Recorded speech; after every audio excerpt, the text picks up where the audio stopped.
Depuis des années, j'ai pour habitude de venir dans cette clairière. J'essaie d'associer l'art de la nature avec le mien.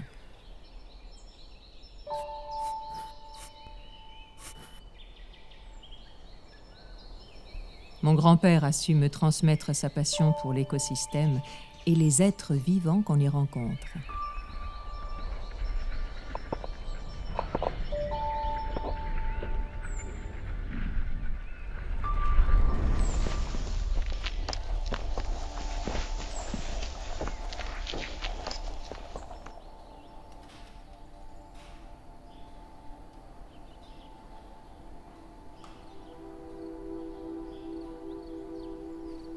Alors, je m'appelle Bertrand Guérin, j'ai 59 ans.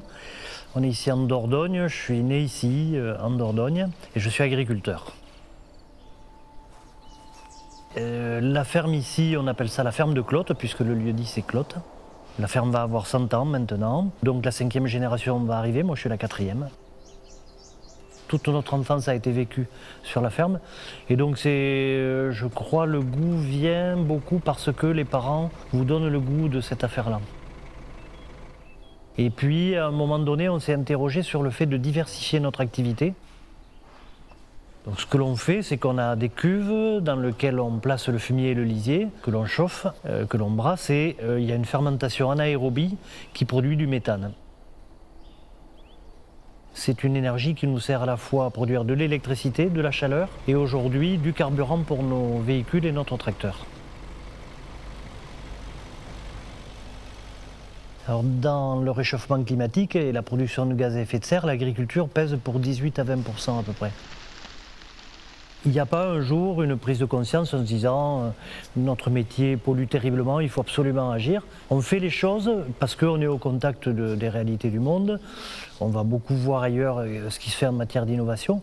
Et on amène ces idées et on essaie de les traduire en réalisation concrète. Donc je pense que demain, quand je dis demain, c'est pas en 2023 ni en 2024, mais à l'horizon 10-15 ans, tous les éleveurs auront mis en place des systèmes pour collecter ce méthane. Et au lieu d'en faire une contrainte ou une pollution, on va en faire quelque chose de très positif en termes de valorisation économique et en termes d'énergie.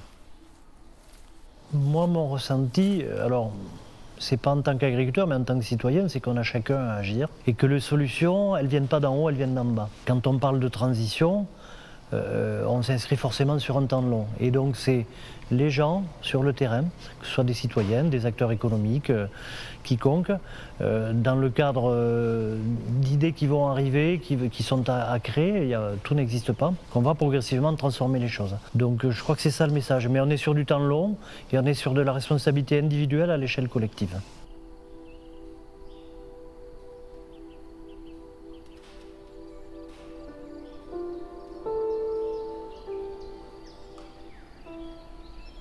Le fonctionnement physiologique d'un tronc d'arbre est semblable à celui de l'être humain. Son système est basé sur une multitude de vaisseaux qui conduisent les nutriments et alimentent tout son être.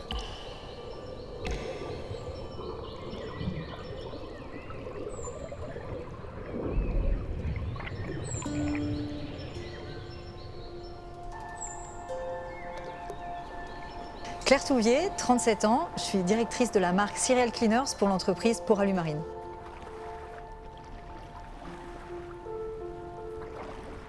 Par l'entreprise, on peut transformer, impacter notre monde et que ça me tenait vraiment à cœur. Et c'est pour cette raison-là que j'ai intégré Poralu-Marine au sein du projet Cereal Cleaners. Alors aujourd'hui, on a 4 technologies. Ce sont 4 dispositifs complémentaires, certains qu'on a développés nous, d'autres qu'on a développés en partenariat avec des startups innovantes. Et ces 4 technologies ont pour but d'aider à collecter l'ensemble des déchets flottants qui se trouvent dans les cours d'eau, sur les littorales et qu'on ne pouvait pas jusqu'à maintenant aller collecter. Donc c'est vraiment l'innovation au service de la transformation écologique. Donc nous, la philosophie qui rassemble l'ensemble du projet et de la marque Serial Cleaners, donc l'ensemble de l'équipe, c'est la conviction que collecter n'est plus une option. Ce qu'on a à cœur de faire, c'est d'emmener nos partenaires dans une démarche de connaissance de la typologie de leur pollution. On apporte une partie de la solution, mais l'ensemble des solutions doivent être articulées. Mais si l'ensemble des solutions sont articulées par l'ensemble des individus, il n'y aurait plus de problème. Ce que je peux constater, c'est que sur les dernières années, on voit vraiment un grand gain d'intérêt pour les problématiques qui sont les nôtres, donc de la pollution marine. Je pense qu'on n'est pas encore au point de bascule et qu'il y a encore à faire pour que justement l'ensemble des individus que nous sommes sur Terre s'en saisissent.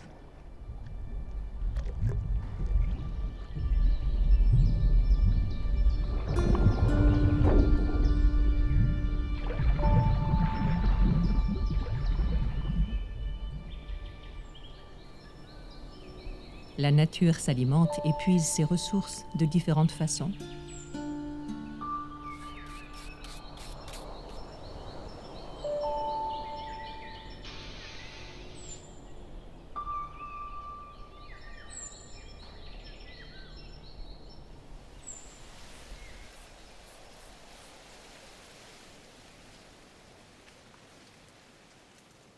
Les feuilles de l'arbre se nourrissent grâce à la lumière du soleil qu'elles reçoivent.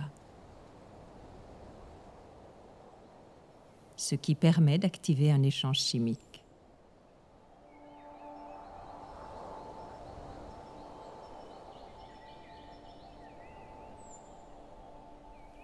Parfois, on réalise un peu trop tard qu'il aurait été bon d'agir différemment.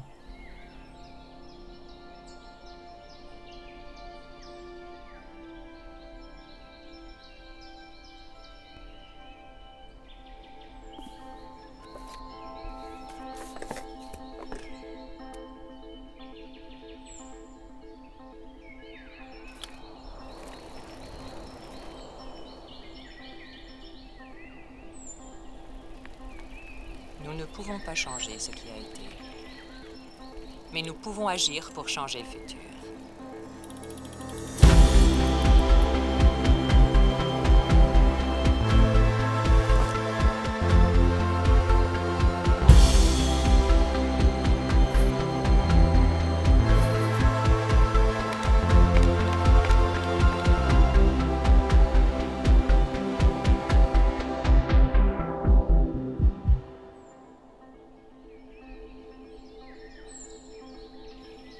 Un futur qui se veut cohérent avec les besoins de chaque être vivant. Nous sommes des millions et nous avons le pouvoir d'agir. Il est temps de s'en servir.